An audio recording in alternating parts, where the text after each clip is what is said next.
जिस तरीके से कोविड-19 की केसेस की बात करें तो उसमें लगातार एक बड़ी वृद्धि देखने को मिल रही है और वहीं खासकर जम्मू संभाग की बात करें तो यहाँ पर डेथ रेट जो है लगातार उसमें एक बड़ा उछाल देखने को मिल रहा है। और आज सुबह ही एक खबर सामने आई कि जम्मू में पहला ब्लैक फंगस का केस जो है वो भी रिपोर्ट हो चुका है। जी हाँ, गवर्नमेंट मेडिकल कॉलेज जम्मू के अंदर जो है ये केस जो है रिकॉर्ड हुआ है, यानी कि रिपोर्ट हुआ। और उसके बाद से ही जम्मू गवर्नमेंट मेडिकल कॉलेज के अंदर जो है एक बड़ी हलचल देखने को मिली थी। और इसी के संदर्भ में आज गवर्नमेंट मेडिकल कॉलेज की प्रिंसिपल डॉक्टर शशि सुदन द्वारा जो है इस पर पूरी जानकारी भी दी गई कि घबराने की कोई ज़रूरत नहीं है। अगर ब्लैक फंगस की बात की जाए तो ब्लैक फंगस जो है किसी भी तरीके से जो है अगर बात करें तो महामारी घोषित करने की ज़रूरत नहीं है और ना ही ये कम्युनिकेबल डिजीज़ है। ये एक मरीज़ से दूसरे मरीज़ में फैलने की इसकी आशंकाएं जो है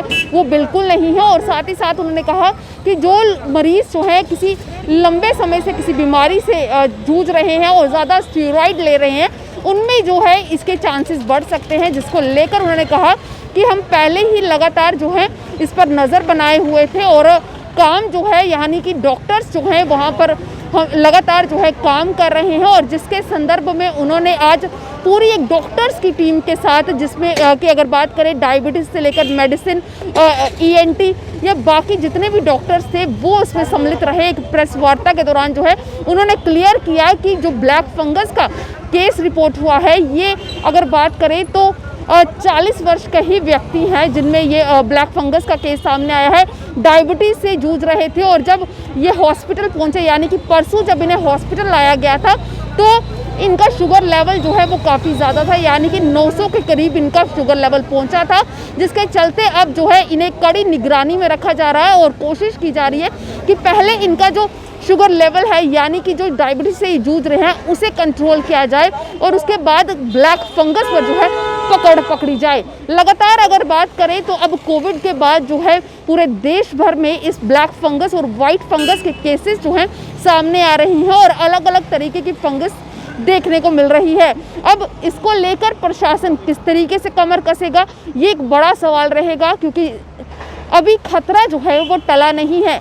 अभी सिर्फ कोविड की लड़ाई जारी है और इस बीच एक और खतरा जो है वो देखने को मिल रहा है और इस खतरे से जूझने के लिए क्या क्या प्रयास किए जाएंगे ये तो आने वाला समय बताएगा। तब तक के लिए आप जुड़े रहें DRT न्यूज़ के साथ। ज़्यादा आजकल भारत में भी और ओवरऑल ही काफ़ी डिस्कशन में है, तो होता है ऐसा, ये एक क्लिनिकल कंडीशन है जिसमें most important pre disposing condition uncontrolled diabetes होती है। और जब भी कभी अगर कहीं किसी पेशेंट में मल्टीपल और या एक्सेसिव यूज़ ऑफ स्टीरॉइड्स हो तो उसमें भी ये हो जाता है।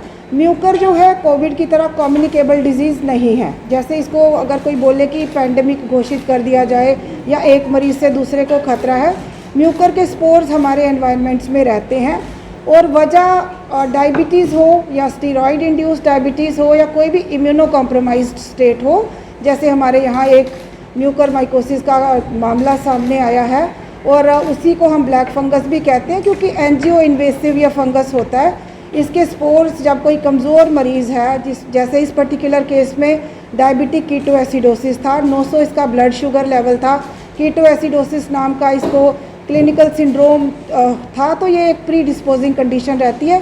कोई भी फंगल इन्फेक्शन पर्टिकुलरली म्यूकर के स्पोर्स आँख के कंजंक्टिवा में या नाक के ज़रिए म्यूकोजा में या ENT इवन कान के ज़रिए ये जर्मिनेट करना शुरू कर देते हैं स्पोर्स और एंजियो इन्वेजन तक करते हैं, जिसका मतलब कि ब्लड वेसल्स को भी इन्वेड करते हैं। जब ये स्पोर्स जर्मिनेट होते हैं तो इनके हाइफी आँखों में, साइनसिस में या फेस की बोन्स को या ब्रेन के अंदर चले जाते हैं। इससे लड़ने के लिए किस तरह के इंतजाम आपकी तरफ से फिलहाल किए जा रहे हैं? ये हमेशा से हमारे डॉक्टर एनकाउंटर कर रहे थे, ऐसी ये कोई ऐसा नहीं है कि पहली बार हुआ है। मल्टीपल प्री डिस्पोजिंग फैक्टर्स रहते हैं, कोई कैंसर ट्रीटमेंट पे है या कोई लंबा स्टीरॉइड किसी वजह से खा रहा है, तो उनमें ये इसमें होता है कि अंडरलाइंग डिजीज़ को कंट्रोल करना चाहिए। सबसे पहले क्या वजह है कि पेशेंट इतना इम्यूनो कॉम्प्रोमाइज्ड है, जैसे इस पर्टिकुलर केस में शुगर कंट्रोल ही सबसे ज़रूरी था या फिर कीटोएसिडोसिस ज़रूरी है या एट टाइम्स इसमें डिब्राइडमेंट या सर्जिकल एक्सीजन तक की आँख भी निकालनी पड़ती है, या कोई वो टिश्यूज़ जो इन्वेड हो चुके हैं उनका एक्सीजन भी करना क्या पड़ता है। मैम इलाज हो सकता है इसका और मार्केट में इसकी दवाई दस्तयाब है हमारे जम्मू कश्मीर में खास? हमारी जैसे प्रोक्योरिंग बॉडी है JKMSCL, और हमें कल ही ड्रग कंट्रोलर ने बताया ये सारी दवाइयाँ ज़रूरत पड़े तो उससे पहले ही प्रोक्योर करके रखी हुई हैं। इसके अलावा वाइट फंगस की भी बात हो रही थी, वाइट फंगस के केसेस भी देखने को मिल रहे हैं कि देश के अलग अलग हिस्सों में आ रहे हैं, तो क्या वो उसके चांसेस भी हैं कि जम्मू में वैसे केसेस भी देखने को मिल सकते हैं? जब आप अपॉर्चुनिस्टिक फंगल इन्फेक्शन की बात करते हैं तो बहुत सारे फंगाई होते हैं। म्यूकर ब्लैक फंगस अगर बोलते हैं तो ऐसे ही एस्परजिलस नाम का फंगस है, ऐसे ही पेंसिलियम नाम का फंगस है, ऐसे ही कैंडिडियासिस हो सकता है। तो बहुत सारे फंगल इन्फेक्शंस हैं। इसमें एक मैसेज सिर्फ ये जाना चाहिए जनता को कि ये फंगस एक मरीज़ से दूसरे में नहीं फैलता, तो कोई घबराने की बात नहीं है। ऐसे मरीज़ों को हमें आइसोलेट करने की ज़रूरत नहीं है। अगर हो जाए तो अंडरलाइंग डिजीज़, वो मरीज़ किस वजह से इतना कमज़ोर हुआ कि फंगाई जो अपॉर्चुनिस्टिक इन्फेक्शंस कर सकते हैं इसमें उनको अपॉर्चुनिटी मिली और वो इसमें इन्फेक्शन कर पाए। तो इसमें शुगर कंट्रोल, अंडरलाइंग डिजीज़ का ट्रीटमेंट, यही सारी चीज़ें रहती हैं। के लोगों के लिए खासकर ध्यान रखने की ज़रूरत है, क्योंकि हमें जैसे आपने जो भी बीमारियों के नाम लिए हैं पर्टिकुलर हर किसी एज के ग्रुप में हो सकती है, पर खासकर किस एज के ग्रुप के लोगों को खासकर ध्यान रखने की ज़रूरत है? Generally speaking immuno compromise states किसी भी एज में हो सकती हैं। एक्सट्रीम्स ऑफ एजेस में जैसे बड़े छोटे बच्चे या बहुत बूढ़े लोग इम्यूनो कॉम्प्रोमाइज्ड होते हैं, या किसी ने किसी वजह से ज़्यादा दवाइयाँ खाई, या एंटी कैंसर ट्रीटमेंट है, या रेडिएशन चल रही है, या फिर कोई ऑर्गन ट्रांसप्लांट का केस है। तो बड़ी सारी वजहें हैं जिनको हम इम्यूनो कॉम्प्रोमाइज स्टेट्स कहते हैं। तो अगर ये यंग डायबिटिक भी थे तो भी इनमें हो गया, क्योंकि इनमें डायबिटीज़ अनकंट्रोल्ड थी।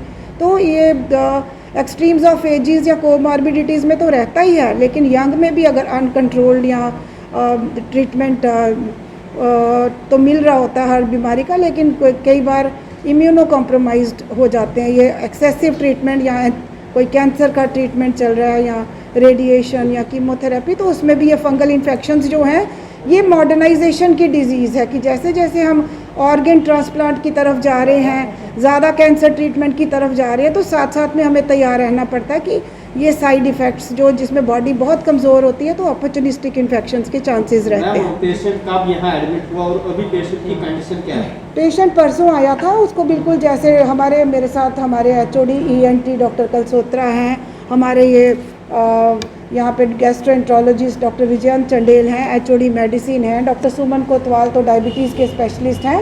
सारे डॉक्टर्स अपनी अपनी स्पेशलिटी की राय मरीज़ को देते हैं। इन्होंने सब ने मरीज़ को देखा, डायबिटीज़ कंट्रोल की कोशिश की, और डिब्राइडमेंट यहाँ ENT डिपार्टमेंट में हुई। तो जैसे मरीज़ होता है, GMC जम्मू एक बड़ी कोऑर्डिनेटेड टीम है, ये अपनी अपनी एक्सपर्ट जो राय हैं देते हैं मरीज़ के वेलफेयर में, और उसको ठीक से मैनेज करते हैं। तो ये भी जानने की कोशिश करेंगे कि जिस तरीके से आपने कहा कि आपके पास एक वेल एक्सपर्ट टीम है, बट क्या इसके लिए तो जो फंगस केसेस अब सामने आने लगे हैं, जिससे पहला केस आ चुका है, तो उसके लिए क्या अलग तरीके की एक टीम आपकी तरफ से बनाई जाएगी कि लोगों को मदद करे? जैसे हमने देखा कि पहले टेलीकम्युनिकेशन जो सर्विसेज स्टार्ट की गई कोविड को लेकर, क्या इसको लेकर भी कुछ ऐसी सर्विस स्टार्ट करेंगे? फंगल इन्फेक्शंस पहले भी हम देखते रहे हैं, जैसे मैंने कहा कि कैंसर के मरीज़ भी हैं, शुगर के भी हैं, तो फंगल इन्फेक्शंस हम day in and day out हमारे डॉक्टर्स देखते हैं, ऐसी बात नहीं है। और जब मरीज़ को जिस डॉक्टर की ज़रूरत है, टीम की इसमें ज़रूरत नहीं है, क्योंकि ये कोई एपिडेमिक पोटेंशियल वाला या पैंडेमिक पोटेंशियल वाला या कम्युनिकेबल डिजीज़ नहीं है। एक मरीज़ से उसके साथ लेटे हुए दूसरे मरीज़ को इससे होने का ख़तरा नहीं होता। तो ये मरीज़ का अपना ही कमज़ोर इम्यून स्टेटस है, जिसकी वजह से उसमें ये फंगस एस्टेब्लिश हुआ और ये बीमारी पाई गई। और लोगों का एक सवाल भी है कि जिस तरह कोई वेंटिलेटर पे आता है या किसी को ऑक्सीजन लगाया जाता है, क्या ये फंगस उसमें आता है? ये आपने ठीक सवाल किया, लेकिन हर पेशेंट का अलग असेंबली आती है। जब मरीज़ चेंज होता है उसके साथ ही उसका मास्क और सारी वेंटिलेटर की असेंबली बदल दी जाती है। ये बिल्कुल क्रॉस इन्फेक्शन का इस हॉस्पिटल में ऐसा कोई स्कोप नहीं है।